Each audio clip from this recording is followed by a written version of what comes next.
Hello. Once again, this is Fred Nwankwo coming to you from our studios in Chicago with Bold Talk on LNTV. And like we introduced in our last edition, this is our second episode of What's Happening. What's happening being as in what's trending around the world as they relate to issues that concern Africa. And in this case, issues that concern the soon-to-be, again, the giant of Africa. Yes, I am guardedly optimistic that 2023 will usher in the reemergence, the gradual reemergence of Nigeria as the giant of Africa. But before we get there, leaving partisan politics apart, but also trying to start dissecting the candidates that we have running, I'm going to be taking them in the next few series, one by one candidacy at a time. What better way to start than to start with the biggest fish of all of them, and that would be the Jagaban, Bola Ahmed Tinubu of Lagos State. And also at this point, it's important for me to explain that this shouldn't be personal. I'm just bringing positives and negatives of these candidates and let our listeners be the judge. So I hope people in the camp of Bola Ahmed Tinubu don't misread this and take it personally. It's just that if I have to do my job right, I have to bring these things to the voters to help guide them with their decisions. And just to make you know that it's all in the process of doing my job, I'd like you to see this next video, which is also demonstrating that same idea of probably Bola Ahmed Tinubu thinking it's him against the world, but it's not. It's just that uneasy lies the head that wears the crown. And in this race right now, at least at this point, he's the big fish and he gets the heat.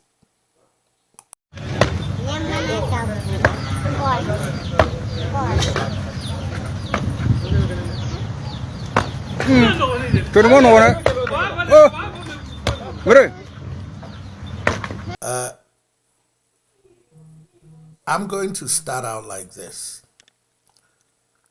One of the greatest leaders Nigeria ever had, that sadly is going to go down as one of the most unpopular, by far, leaders Nigeria has ever had, is General Babangida. If you pull out General Babangida's record, starting from the Civil War where he fought as a lower ranking army officer, all the way to the presidency, what you find is a man who did so much in the process of building this great country we have now called Nigeria. But along the line, something went wrong. They're all allegations, none of them is proven, except that he's the one who annulled June 12th, a day that is very, very dear to the hearts of Nigerians. But when you mention Babangida in today's politics of Nigeria, it's all negative. And that's very sad, because I'm one of the people who really am a student of Babangida And I've listened to a lot of his ideas about Nigeria. They are great ideas, but I just can't get away from those two major skeletons that are holding him down. With that said, I said all that to talk about Bola Ahmed Tinubu. Babangida was called the evil genius. And I wonder if Tinubu, the great builder, because you can't take away what he did in Lagos for 8 years and what he's done in Lagos 16 years after he's been out of office. He's a great builder. We have to give him that. But could Bola Ahmed Tinubu be the second coming of the evil genius? How can a man build so much and be associated with so much dirt? These are the questions Nigerians need to ask themselves. These are the questions even supporters of Bola Tinubu, who consider themselves conscientious, fair, equitable Nigerians, equitable-minded Nigerians, will really like to take a step back and ask themselves, if we take away the politics of Tiwa, would you vote for Bola Ahmed Tinubu? Has Bola Ahmed Tinubu's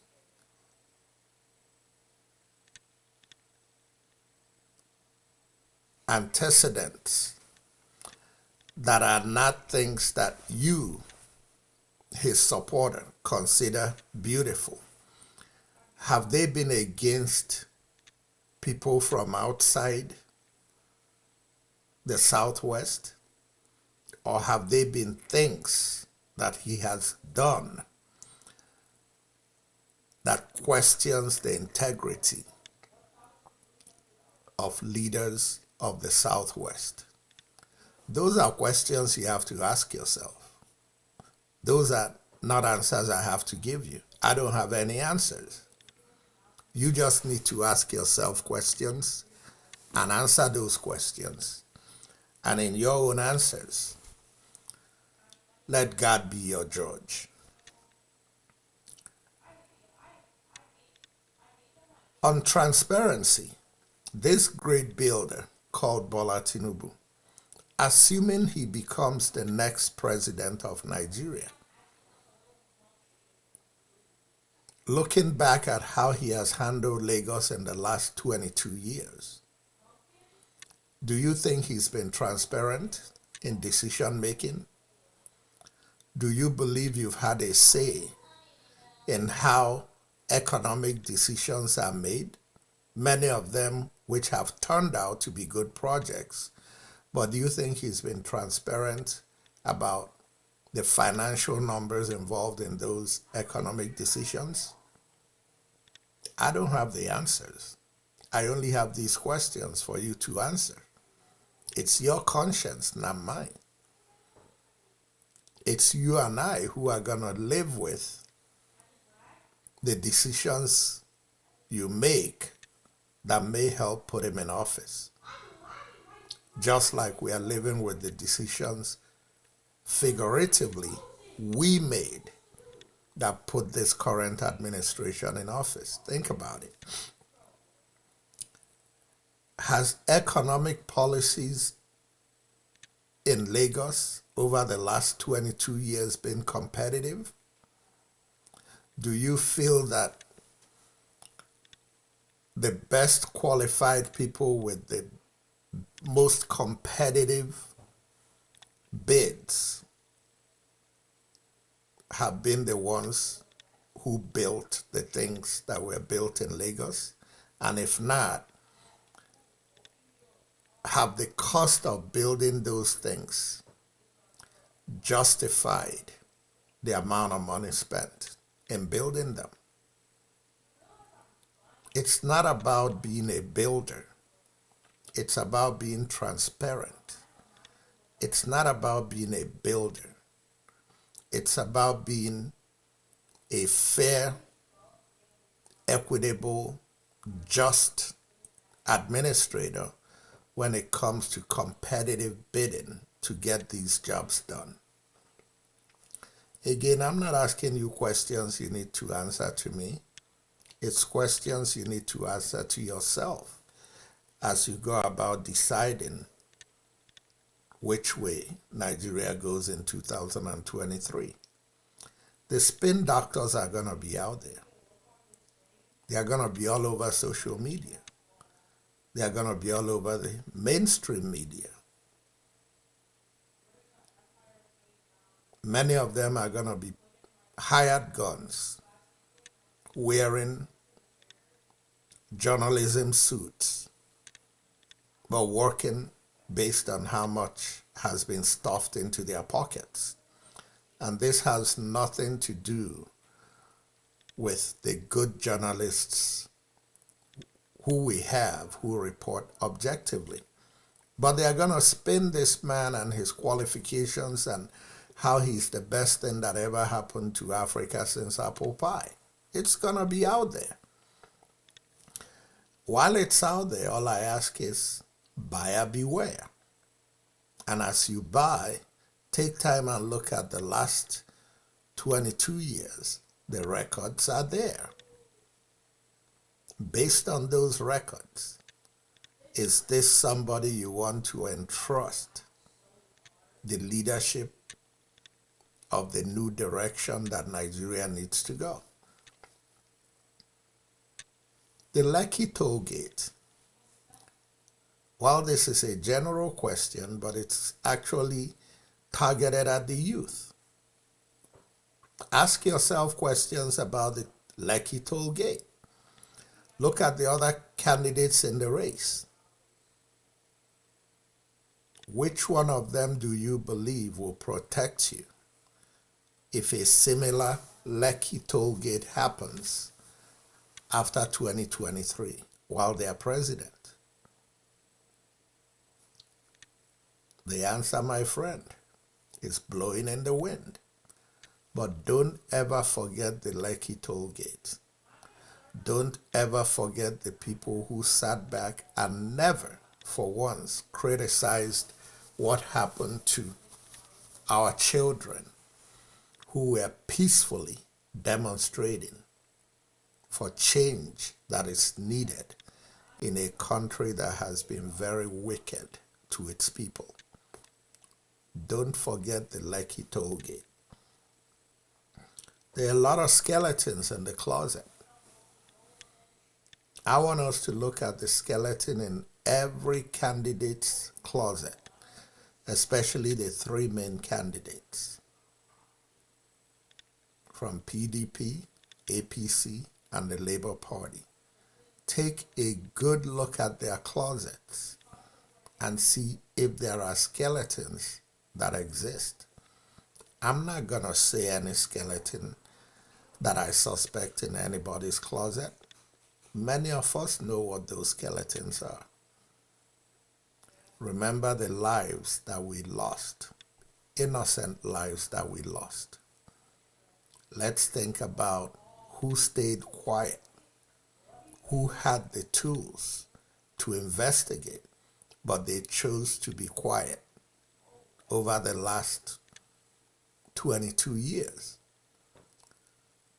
This is how you measure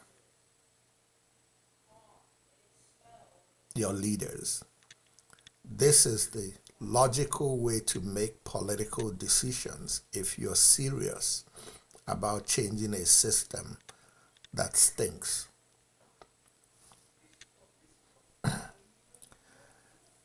I'm not sure if many of you remember, but I know you should. And if you don't, you only conveniently forget it. In 2015, and to some extent in 2019, do you remember who threatened to, or whose friends threatened to throw certain segments of the voting public into the Lagos Lagoon if they don't vote along the lines that the dictators wanted them to vote. That single call to throw people in the lagoon changed the election result in Lagos State in 2015 and 2019. However, kudos to the progressives in Lagos,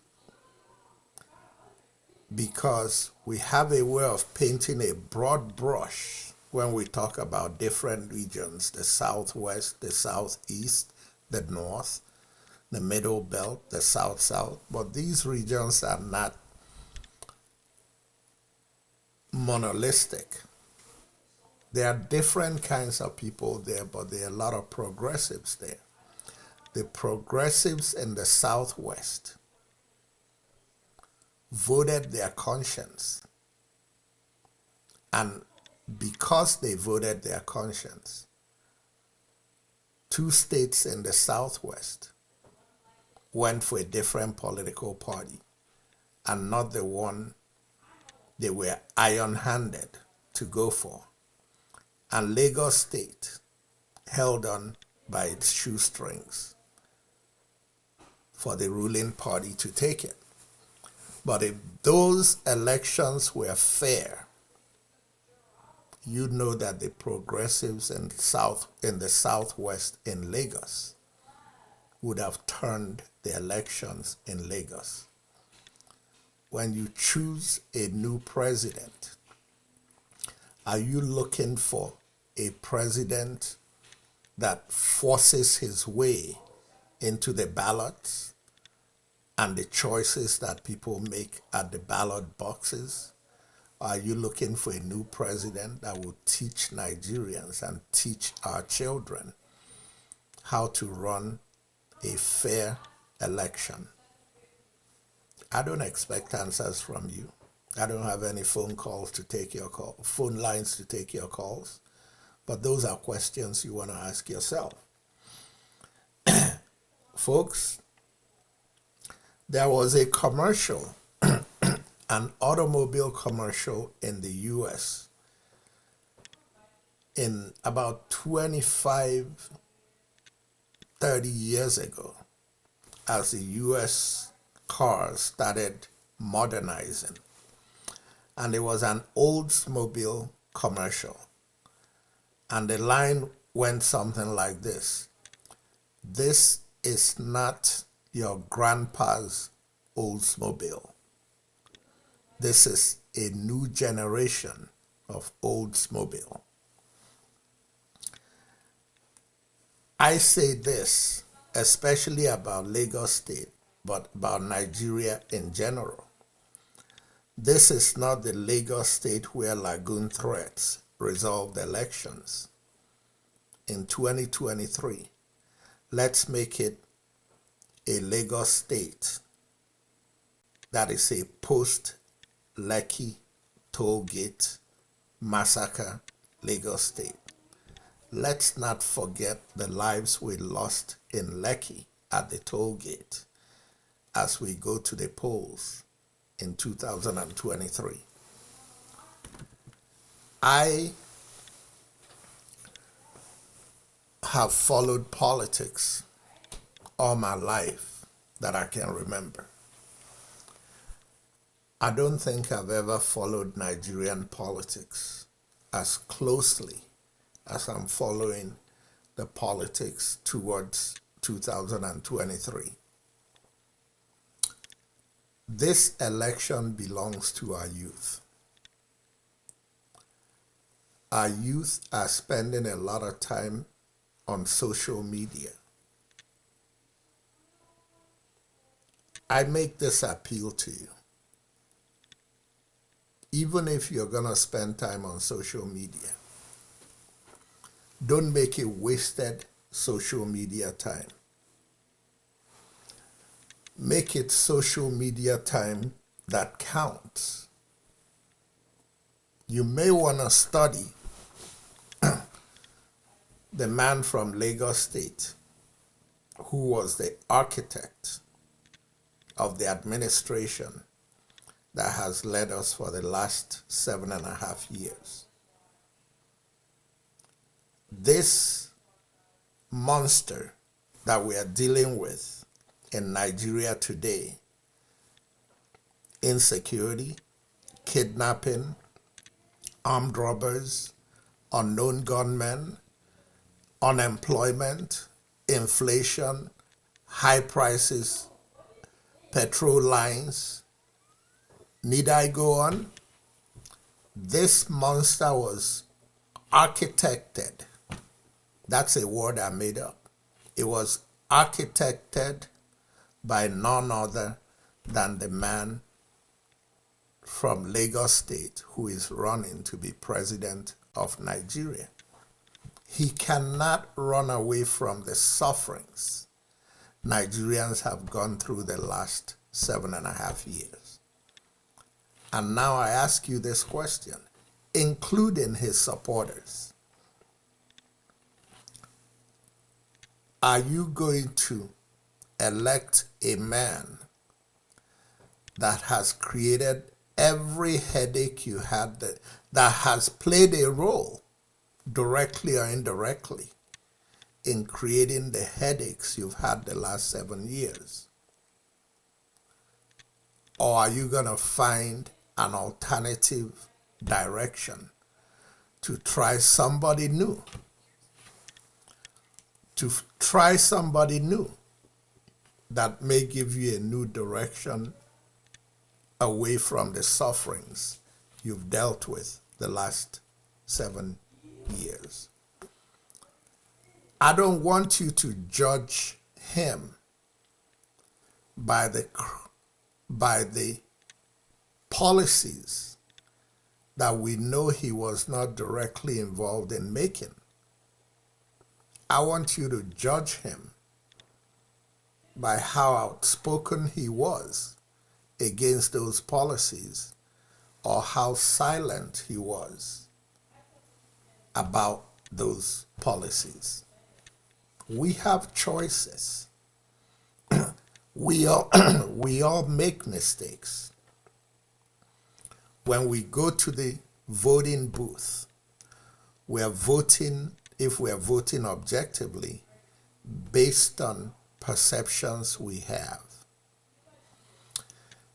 If after we vote, the people we vote for turn out to be different from who we thought they were, we are not responsible from them reneging on the promises they made to us, but we are responsible for whether we speak out against injustice, or if we turn the other way and close our ears and pretend we don't see the evils that are going on. How can somebody be the architect of a system and refuse to criticize that system as it went wrong, and come back 7 years later to ask you for your vote to continue in the evil direction that has our people being kidnapped every day, have our people being robbed every day, have our youth unemployment rising, have inflation rising, have roads untarred, have electricity in short supply, and we want to give them carte blanche to continue? I've had a lot of people send me things about how great a builder Bola Ahmed Tinubu is. I truly believe that Bola Ahmed has the tools to fix Nigeria if he chooses to do so.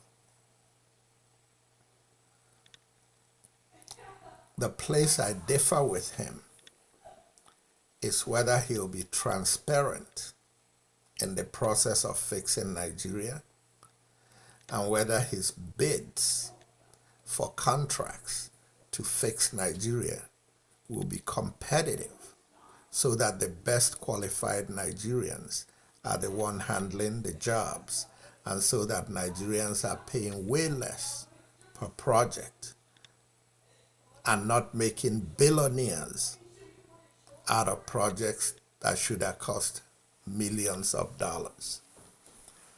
These are questions we all have to ask ourselves. And for the youth, I'm going to end the video with injecting a few videos of your fellow youth telling you what to do and telling you how angry they are. You must be angry. You need to be angry. If you're not angry, you're not going to win this election. The only way this election gets won is that the youth is peaceful in their anger, and that the youth go out and get their PVCs, and that the youth break all kinds of records as they vote for change. I'm not going to tell you who to vote for. I'm not going to tell you who to vote against. But I'd like you to follow the logic of what I said leading up to now. And based on that and your own research, decide who you want to vote for. Thank you very much. This is Fred Nwankwo once again, coming to you from our studios in Chicago. And please don't forget to share. Please don't forget to like. But most importantly, please subscribe to our channel. Your subscriptions give us the hope and the opportunity to continue to talk about the things we talk about.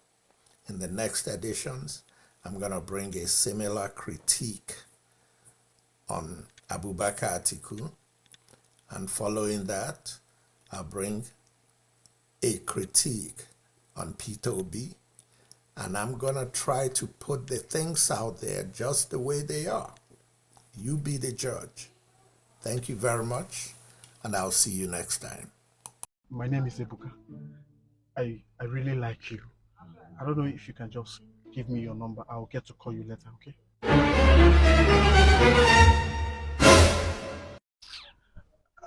Sorry. Please. If it is money, I have money. I have a car and also have a house. Do you have PVC? Yeah! Yeah! Yeah! No get PVC, you the check woman. If I can't gree now, which country will go there? Alright.